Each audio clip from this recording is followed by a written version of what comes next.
The reason that I did it is because I struggle with comprehension. I'm a read it, reread it several times, so I'm always looking for different strategies to use. So I found 3 articles that were on different strategies used for comprehension. And one fact that I found in one of my articles really stuck out to me. It says that assessment on comprehension is common in the classroom, but teaching the strategy skills for it is not.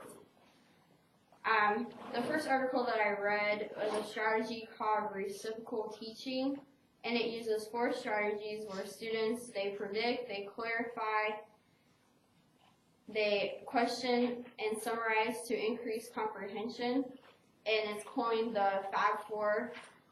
And with reciprocal teaching, students make predictions before they read, then they check for their predictions after. And the teacher has 3 responsibilities when using this strategy. During the reciprocal teaching, they before reading, they need to activate students' prior knowledge, figure out their background knowledge, get them prepared before reading. During the reading, they're just to monitor, guide, and encourage students to continue reading. And then after reading, they need to ask students to reflect, and they need to ask students to share what strategies help them the best. Questioning promotes students' comprehension. And then they gave different strategies in the article of how to use the Fab4, different ways to put it up in your classroom. And there are some of the strategies that we talked about in class, like making a chart and put it into 4 different categories of the, predict, clarify, question, and summarize. And then another thing that I found really interesting for a strategy to use was a paper plate dial. And so they split it up into 4 sections, and they split it up for the question, summarize, predict, and clarify. And while they're reading, they turn the dial to what stage of the Fab4 that they're doing. They said to put it in bookmarks, use sticky notes to write the heading of their clarifying, and then write while they're reading what they're clarifying. They said to use I wonders. We've talked about that. They suggested using sentence starters like I wonder, and the big idea is another strategy that I read about in another article was interactive reader alouds. And this strategy helps make comprehension processes visible by thinking aloud. So when you're reading aloud, you're modeling to students how to think aloud and comprehend, and modeling the questions that they need to ask when they're reading. Because struggling readers think that good reading involves reading fast and getting the words all right. That's what the article said. So this limits them, and they are unable to see the thinking process. So they're just focusing on reading the words and getting it read as fast as they can, and they're not focusing on comprehending what the words are saying and the thinking process that goes along with it. This limits the thinking process that goes in the side of the mind that good readers have. So when you do interactive read alouds, this allows the teacher to model and encourage before, during, and after reading comprehension behaviors and strategies that good readers should be using. And then another article that I read for strategies for comprehending was reading historical fiction picture books, and we kind of did that in class. In the article, they broke it down into phases. The phase 1 is previewing, noticing, and naming. So before you even read the words in the picture book, you need to go through and look at the cover, make predictions about it, look at the title page, look at the pictures, see what the pictures are about. In phase 2, you need to move beyond noticing and then go on to interpretation. Interpret what might happen and start reading the words and predicting what might happen next, or and seeing if the pictures align. And then in phase 3, you're moving on beyond interpretation to critical analyzing. And they were saying that some picture books, you have to distinguish between is it fact or is it fiction. So you need to analyze what is fact and what is fiction. And that's the 3 articles that I read. I really like that second one. It's about using picture storybooks for comprehension. That was my favorite one. Yeah, good. I found it really interesting. Yay, Scott. Are you talking? Do you have PowerPoint? Oh. You talking? Yeah. The old-fashioned way, all right. Might as well. All right, I did comprehension with kind of an emphasis in inferencing because I think you have to have a large background knowledge in order to understand a whole lot of text because there are so many out there. And I guess I'll start off with the definition of infer and comprehension. To infer is to derive a conclusion from facts or premises, and comprehension is the act or action of grasping with intellect. And so to get a conclusion from facts or premises, you have to be intelligent in the background knowledge that you have. And so Debbie Miller is one of the big people that I looked at. She's written a lot of books about comprehension, and she's put out a whole bunch of strategies. So if you ever want to know strategies about comprehension or inferring and comprehension, Debbie Miller.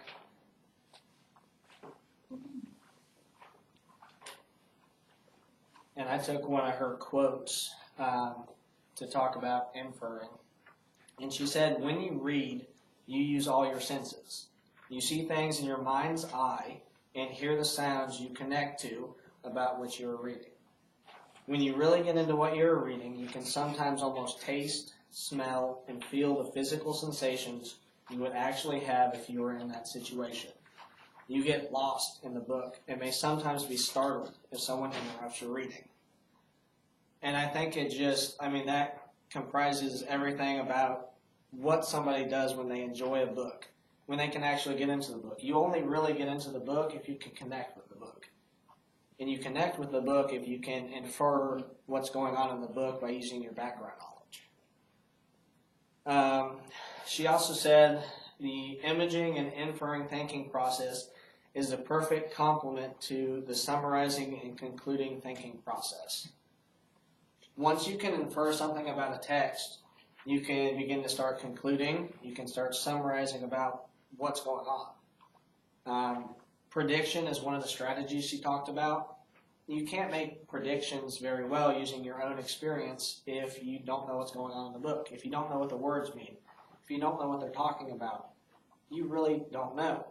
You can't even begin to think. It's like the article she showed us about the, myocardial defibrillation type stuff, and everybody's like, what does myocardial even mean? You can't begin to think about it. And so she said, in order to use your inferences, you read a text whole to part because you use your background knowledge to understand the little pieces. You look at the whole text, and then as you're going through, you pick these little pieces that you know about, and you can start drawing the whole picture together. Let's see. They said, another guy I looked at, there's a big book it's basically called Scholarly Articles of Comprehension. And so reading through there, there were people from the University of Minnesota, and there was one person from Free University, which is somewhere outside of the United States. I had never heard of it. They said the way that a student understands the roles, ideas, and problems in a text comes back to how a student infers the text from his own ideas, roles, and problems. A student can connect to the problem that's going on in the story and may predict what's going to happen because he's been there or she's been there. He has a certain role in his family. Different families have different roles for their child. Some of them are better than others, and they may pick up on stuff like that. Casual roles have been found to play a larger part in how a student reads into a text. We all have formal roles. I'm the son of somebody. That's great. That's a formal role. But what is your actual role in that? Do you have a connection to the father? How do you play a part in your family? That's your casual role. That's not a formal role. That's not something you play into because you're there. The student's prior knowledge allows them to find causes and consequences to the main events in the text. Everybody here has been in trouble at some point or another with something. You know what caused that. You know what the consequences are. So if you're reading about that in the book, you go, yeah, I've been there. I kind of know what's going to happen. I don't know if I want to tell you what's going to happen, but, I know what this is about, and I know what's going to happen to the person. The relations that a student has can determine if the text is more likely to be coherent to the student. If they understand the words, they're going to understand the text. If they've heard those words before and know what they mean, they're going to understand the text better. If you're a medical student, you understand medical texts. If you're a teaching student, you understand teaching texts. To intertwine the two, you're confused about one or the other. So and it's like Catherine talked about, books in Appalachia will hit home more to kids here than if you gave it to some kid in Seattle, Washington. They'd be like, what does that word mean? What are they talking about? What's a gunny sack? Where's that going to go? What, do I put a gun in there? That's all they're going to pull from it. Comprehension is the mixture of memory representations of the text and inference process that gets the person to memory representations. So basically, you're going to take what you remember from your experiences and put it to the text, which you're reading. And that creates a picture in your head of what's going on and what's going to happen.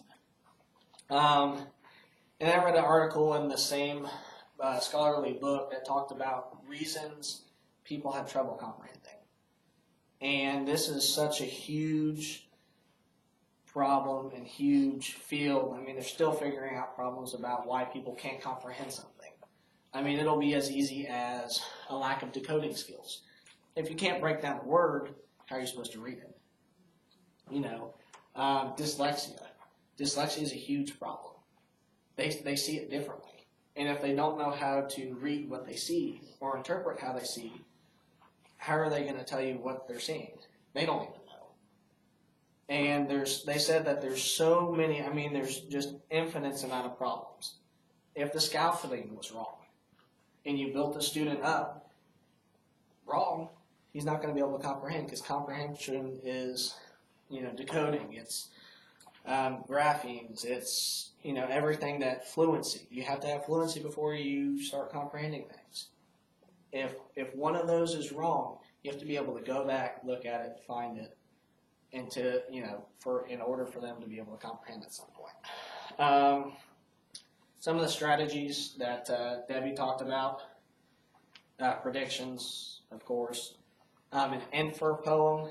An Infer poem is almost like you're describing like an animal, and you use some of its movements or where it lives. And the student can circle the things that they know and use all those things to start thinking about, what animal is that? If it's flapping its wings, that's what the poem says, it has to be a bird.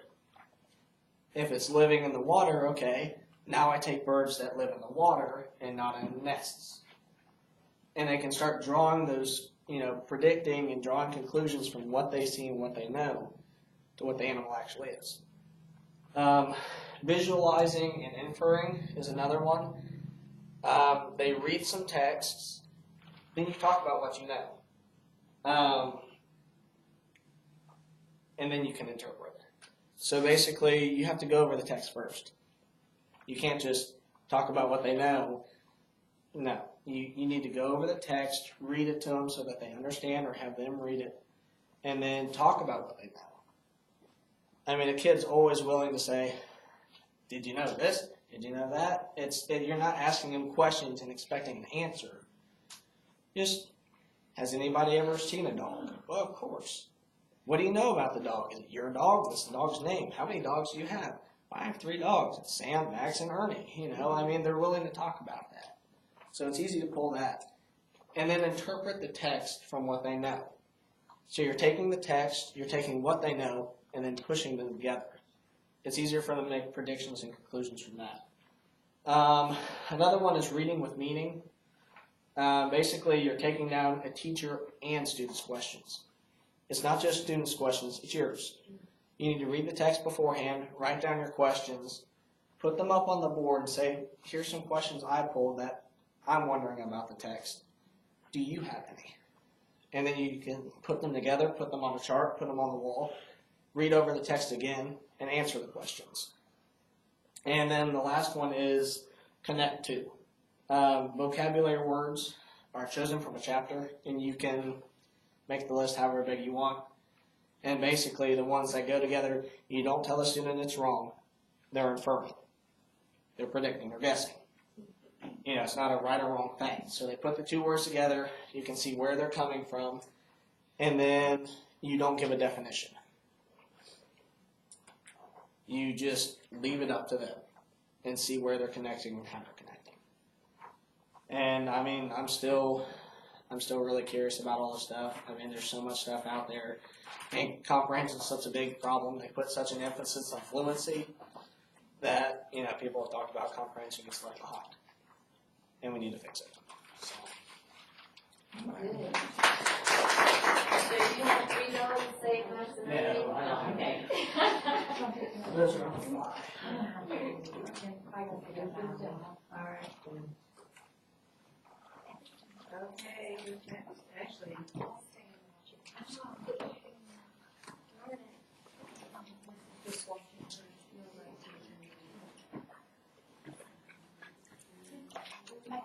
Audience is one. I know. So that we can be less scared. My sister's already texting me. Come now. All right, I'm going to do this real quickly because we're all ready to go. So I did comprehension, but I also focused on making predictions because I have a little girl, like I said, who just really struggles. She shuts down. She says, I don't know. And she looks at you with those big, please just give me the answer eyes. So I researched 3 articles. The first one really just kind of explained how comprehension and predicting is related. And it says that teachers are often upset because they know their students are reading, but they don't know why they're not understanding what they're reading. And it's because we're not actively involving them in the text. If we're making them make predictions and inferences and then visualize it and were their predictions right, were they wrong, go back and correct themselves, they're actively working with that text and they're more likely to comprehend it at the end. The other article I read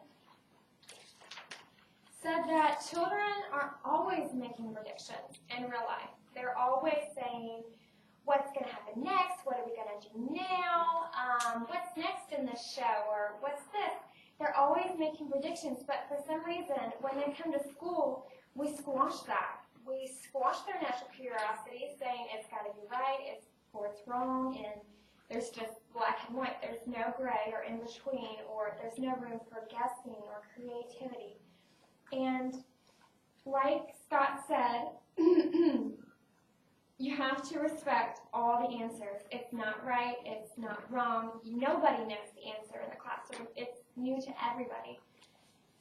So a couple strategies that I really liked were asking students, it was backwards predictions. You've read this story, you've already made predictions what's going to happen next. Go back and what would have happened if this was different?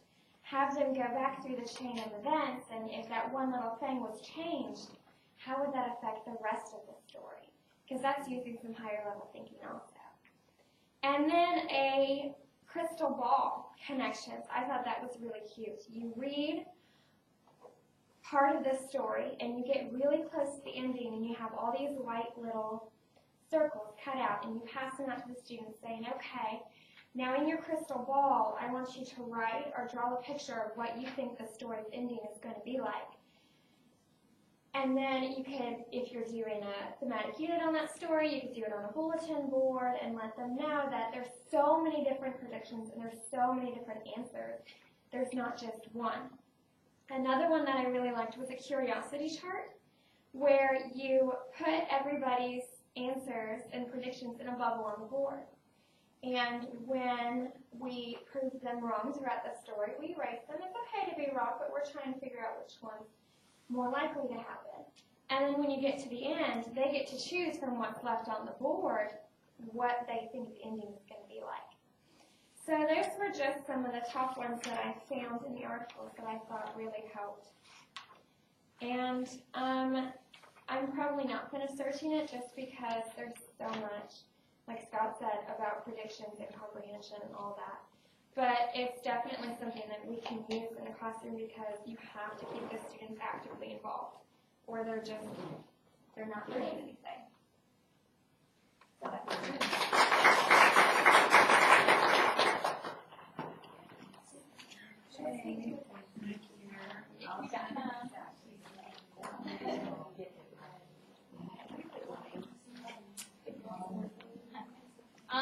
I did comprehension also. I'll just talk really briefly. The first one was titled, She's My Best Reader, She Just Can't Comprehend. And I thought that was really interesting, so I clicked on that and read it. And what it was comparing comprehension and fluency and how a student can be really fluent in reading, but not comprehend what he or she just read. And I always thought, well, if they're fluent, then they can comprehend, but that's not always the case. So this article had some research students actually research the topic, and they did the study on it, and they found that, they took their top readers, and how they did it, they took the fluency inventory test, I can't remember what it was called, but took the scores from that, picked the top readers that were in fluency, and then tested them on comprehension, and found that for some reason most of them were really low in comprehension. It was over 1/3 of their testing results, and they had like 121 students, so 1/3 of them couldn't comprehend what they just read. And the reason for that is they also researched articles on it too, and found out that, most teachers are focusing mostly on the fluency fact and then forgetting kind of about the comprehension. So then I wanted to look up some strategies, and some of them, I already knew. I was just confirming what I knew. Was decoding, this was from a different article, decoding vocabulary. If they don't understand the word that they just read, then they're not going to be able to comprehend the whole picture, which goes with word knowledge and prior knowledge. It helps that they have prior knowledge of what they're reading and what they can understand. And it said also in this other article to introduce diverse text. Don't just read text about animals. Expose them to expository text and informational text and everything, not just limited to one thing. And then one strategy that I found kind of interesting, I don't know how well it would work, was this one teacher in her 6th grade classroom used iPods to increase reading comprehension. And it was a really complex thing that she did, but it would take time, but she said her students were gaining comprehension skills from it. So what she would do is she had the Pearson books and everything and had him with the audio. She downloaded it to iTunes and created breaks in it using a different app, and in between those breaks, she would record herself asking comprehension questions, like having the reader stop, say, what just happened, or what do you think will happen next, and they were just comprehending through the audio, and then she also put up lyrics so that they could read along with the text, and it was crazy, but I was like, as interesting because, we use iPads and we can use the iPods and whatever other technology we have. And if you're tech savvy, I guess you can figure it out. I think it would be interesting to actually see it being used, and that's one new thing I learned. And I did this for my action research study, Comprehension, and I still learn new things, so I don't think I'm finished researching.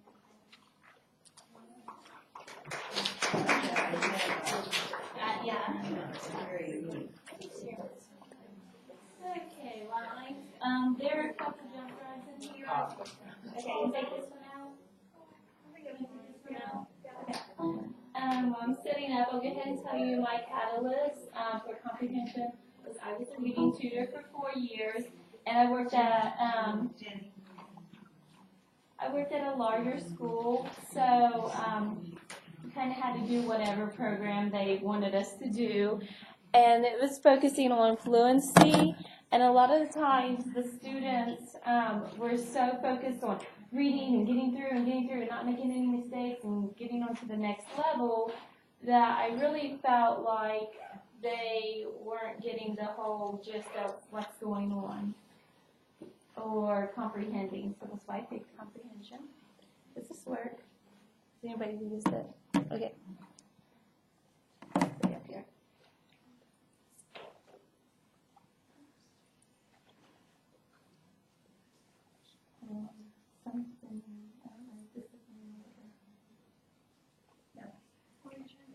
It's going to like the back for some reason. Doing that reverse, what she was teaching me about. Okay. Reverse tradition. Yeah, like this is my last slide. Okay. Click So on the arrows. Click on the okay. arrows, go the opposite way.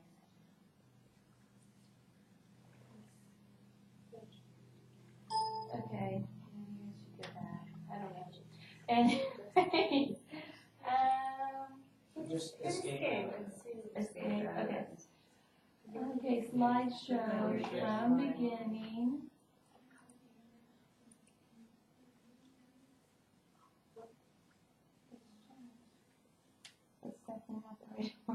Okay, so maybe I should just like click on it one at a time. Is that okay?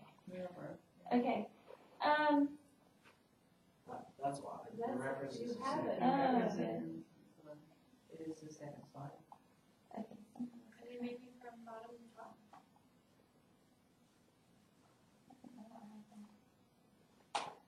You could just click on the slides you need and put Okay. it in that format. They're all out of order. To the bottom.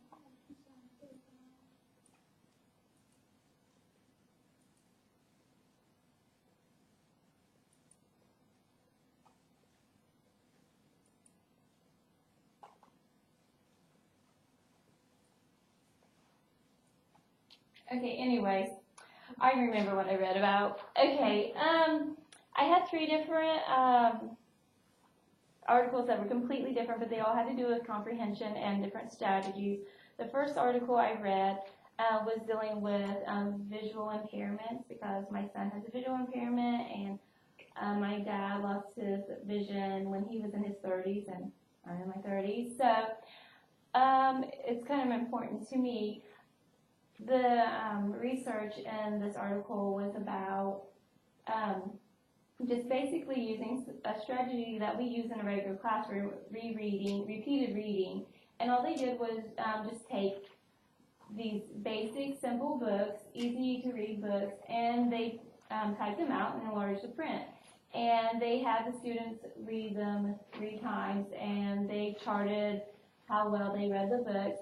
And on average, after reading the passage the 3rd time, the students improved, and it improved a little bit each time as they read it. So it just showed that repeated reading is beneficial on average for most students. It didn't work with all of the students, but no child is the same. But that's just a strategy you can use with students who have visual impairments. And maybe some students, it didn't work with some of them because maybe they had different impairments. Another article that I read about dealt with a teacher. The researchers had all the principals of the school pick a teacher that they thought exemplified, skills in teaching reading, and that they thought was very beneficial for their students. And these were teachers who were working with students with learning disabilities. And so they chose someone named Wendy. She was the one who exemplified all the characteristics they were looking for. All the principals in these different areas chose one teacher, and then they had these characteristics that they were looking for. They wanted teachers who were teaching 6th grade. They were seasoned teachers, and they had to have worked with students with learning disabilities for at least 2 or 3 years. So they finally found Wendy, and they read through the reasons that the principal and the staff members chose her, and they read some statistics on how the teacher was doing, how her students were performing, and they decided that this is the teacher we want to focus on, and what is she doing in her classroom that is working so well with her students? Because as we know, students in a regular class, we hope for them to grow in each area about 1 grade level throughout the year. Some students start a little bit behind, some students are advanced, but we want them to grow at least 1 year. Does that normally happen with students with learning disabilities? No. So that was my question on here. Is that typical or not? No. Students normally don't, but her students were. They were all improving and meeting those standards and those guidelines that were put under No Child Left Behind. Why were her students performing so well in class?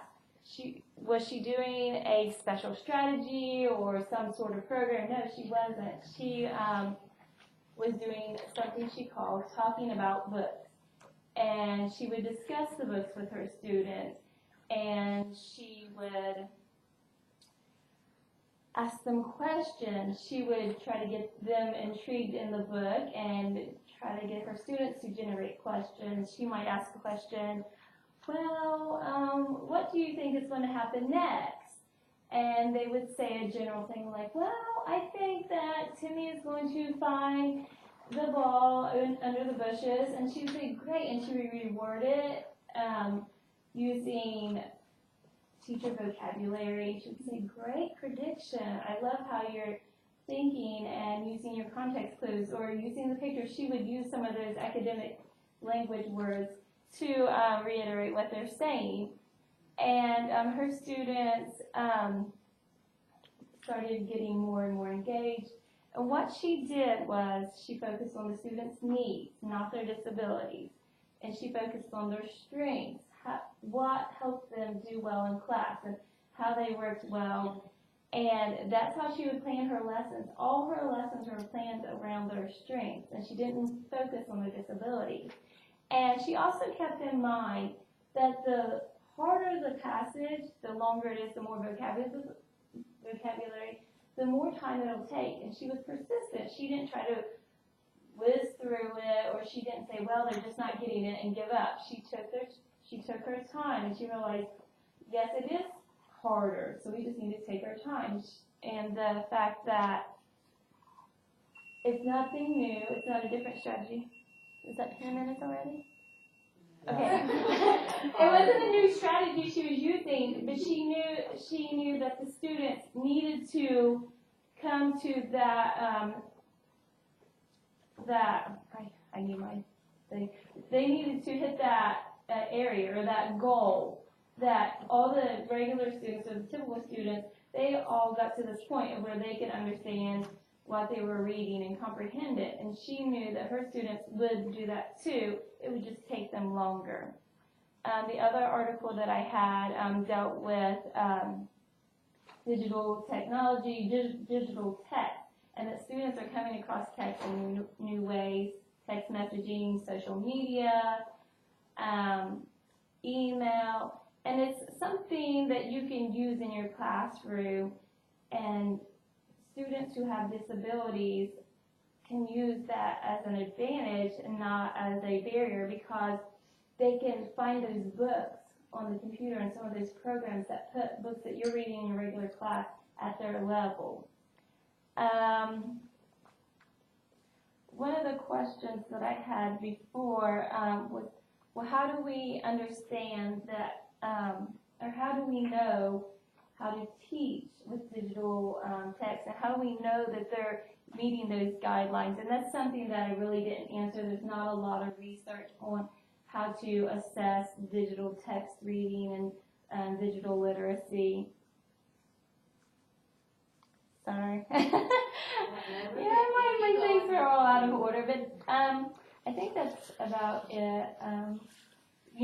Some things you need to know about digital reading. The reason why it's a little complicated is because it's nonlinear. Students need to know how to read online and go from one thing to another, decipher what's non-pertinent or things that are false or not important, and just needs to be maybe some more research or some more ways to try to assess digital literacy. Okay.